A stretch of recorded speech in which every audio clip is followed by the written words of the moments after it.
జిల్లా Buchinaidu Kandriga Eklavya model residential school విద్యార్థులు తమ తెలుగు టీచర్ సుమన్పై అక్రమ కేసులు బనాయించి బదిలీ చేశారని, అందులో వాస్తవాలు లేవని, తమ వార్డెన్ స్కూల్లోనే మద్యం సేవిస్తూ మమ్మలను ఇబ్బందులకు గురిచేస్తున్నారని తెలియజేసినందుకు తెలుగు టీచర్పై అక్రమంగా వీడియోలు తీసి బదిలీ చేయించారని, స్కూల్ నందు అనేక సమస్యలతో బాధపడుతున్నామని, సిలబస్ కూడా పూర్తి కాలేదని, గిరిజన విద్యార్థులైన తమపై కక్షతో వేధింపులకు గురిచేస్తున్నారని, వార్డెన్పై చర్యలు తీసుకోవాలని డిమాండ్ చేస్తూ ధర్నా నిర్వహించారు.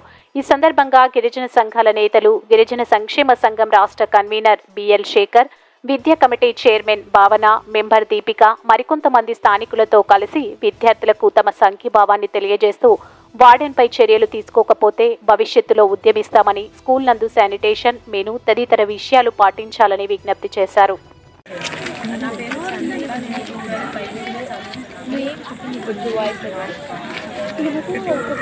నా పేరు చంద్రిక. నేను 12th బైపీసీలో చదువుతూ ఉన్నాను. సుమన్ సార్ నన్ను మోటివేట్ చేస్తూ ఉన్న టైంలో, నేను ఏడుస్తున్నానని మోటివేట్ చేస్తూ ఉన్న టైంలో వీడియో తీసి హెరాస్ చేస్తున్నారని హెడ్ ఆఫీస్కి వీడియో పంపారు. ఆ వీడియో పంపడం వల్ల ఆయనకి ట్రాన్స్ఫర్ జరిగింది. ఆ ట్రాన్స్ఫర్ అంతా నచ్చక పిల్లలు ధర్నా చేస్తామనేసి పోలీస్ స్టేషన్ దాకా వచ్చారు. ఆ వీడియో ఎవరు పంపించారో తెలుసుకోవాలని చెప్పేసి కంప్లైంట్ ఇద్దామని వెళ్తే మైనర్ కాబట్టి కంప్లైంట్ తీసుకోలేదు. ఎవరైనా మేజర్ వస్తే, పేరెంట్స్ వస్తే కంప్లైంట్ తీసుకుంటారు. సో పొద్దున్న నుంచి ఈ ధర్నా ప్రాసెస్లో వాళ్ళు ఇప్పుడు దాకా సుమన్ సార్ ట్రాన్స్ఫర్ క్యాన్సిల్ చేస్తామని స్టేట్మెంట్ ఇచ్చారే కానీ ఇంకా ఏం ప్రూఫ్ లేదా ఇంకా ఏం భరోసా ఇవ్వలేదు మాకు ఆయన ట్రాన్స్ఫర్ క్యాన్సిల్ చేస్తారు అని. ఇప్పుడు కూడా రేపు డెప్యూటీ సెక్రటరీ మేడం వస్తారు. మేడం వచ్చినా మేము ఇలాగే ఉంటాము, ఇట్లే ధర్నా చేస్తూ ఉంటాం, ఇట్లే ప్రొటెస్ట్ చేస్తూ ఉంటాము. అండ్ జస్టిస్ దొరికే వరకు మేము ఇలాగే ఉంటాం. యాక్చువల్గా సుమన్ సార్ పైన మీ అభిప్రాయం ఏంటమ్మా? సుమన్ సార్ మంచిగా సబ్జెక్ట్ చెప్తారా, చెప్పరా?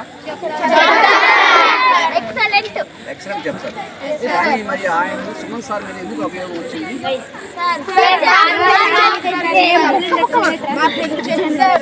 Suman sir, Vamsi sir, Chandramouli sir అన్న ముగ్గురు స్టూడెంట్స్కి ఫేవర్గా ఉంటారు. వాళ్ళకు వచ్చే ప్రాబ్లమ్స్ కోసం వాళ్ళు స్టాండ్ తీసుకుంటారు. కాబట్టి ఇదంతా north Indian staff personal grudge వల్ల ఆయన మీద ఇలాంటి చేసి ఉంటారని అనుకుంటున్నాం. అంటే యాక్చువల్గా మీరు చెప్పేదాన్ని బట్టి పాప, అంటే నార్త్ ఇండియన్స్కి ఇక్కడ ఉన్నటువంటి ప్రజెంట్ సిచ్యువేషన్ ఉన్నటువంటి తెలుగు వాళ్ళకి ఇద్దరి మధ్య గ్యాప్ ఉండడం వల్ల ఈ సమస్య చెలరేగింది అంటారు. అయితే యాక్చువల్గా సుమన్ సార్ అనేటువంటి వ్యక్తి చాలా మంచి వ్యక్తి అని చెప్పి పిల్లలు చెప్తున్నారు. ఆయన యాక్చువల్గా బిడ్డలందరూ కూడా తన బిడ్డలుగా అభివృద్ధి చేర్చుకొని వాళ్ళు మంచి మార్గంలో నడవాలని, వాళ్ళకి మెనూ సక్రంగా అందాలని చెప్పేటువంటి ఉద్దేశంతో ఆయన మాట్లాడడం వలన హిందీ టీచర్లకి తెలుగు టీచర్లకు మధ్య వచ్చినటువంటి తారతమ్యాలు భేదంతో ఈ ఇష్యూ చెలరేగింది. అయితే యాక్చువల్గా ఇది నాకు తెలిసి దాదాపు 3-4 ఇయర్స్ నుంచి ఇలానే ఉంది.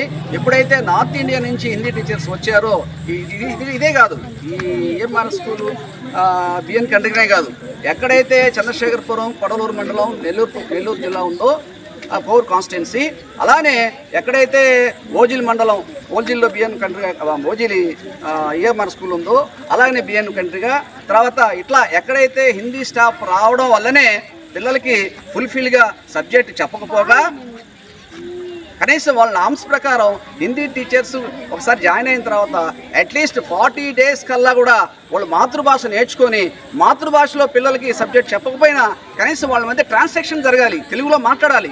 ఇట్లాంటి పరిస్థితి టోటల్గా ఈ రాష్ట్రంలో ఉన్నటువంటి అన్ని ఏఎంఆర్ స్కూల్లో జాయిన్ అయినటువంటి హిందీ టీచర్ల దగ్గర లేదు. దీన్ని మేము ఆంధ్రప్రదేశ్ గిరిజన సంక్షేమ సంఘం తరఫున తీవ్రంగా ఖండిస్తున్నాం.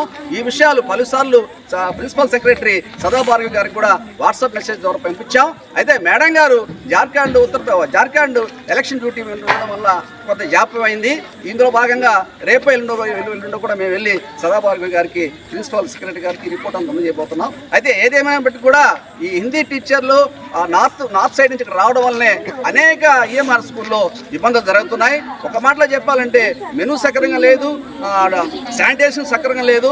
ఇంకా భయంకరమైన విషయాలు ఏంటంటే వాళ్ళకి పెట్టేటువంటి ఫుడ్ ఐటెంలో కూడా చికెన్, ఎక్స్పెషలీ చికెన్ ఐటెంలో వీళ్ళకి ఫర్ ఎగ్జాంపుల్ ఈచ్ ఈఎంఆర్ స్కూల్కి 40 kgs 50 kgs ఉంటే వీళ్ళు ఒక్కొక్కరు ఒక 1/2 kg 1/2 kg దాదాపు 10-15 కేజీస్ తీసుకెళ్ళి వాళ్ళు వండుకునేటువంటి పరిస్థితి కూడా ఉంది.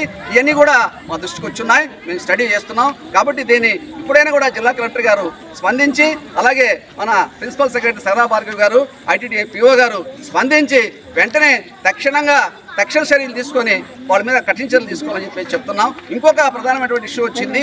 ఎవరో వార్డెన్ అంట సమ్ నేమ్ చెప్పారు, సచిన్ చార్ అనేటువంటి వ్యక్తి, అతను డ్రింక్ చేసి ఆన్ డ్యూటీలో ఉంటున్నాడు.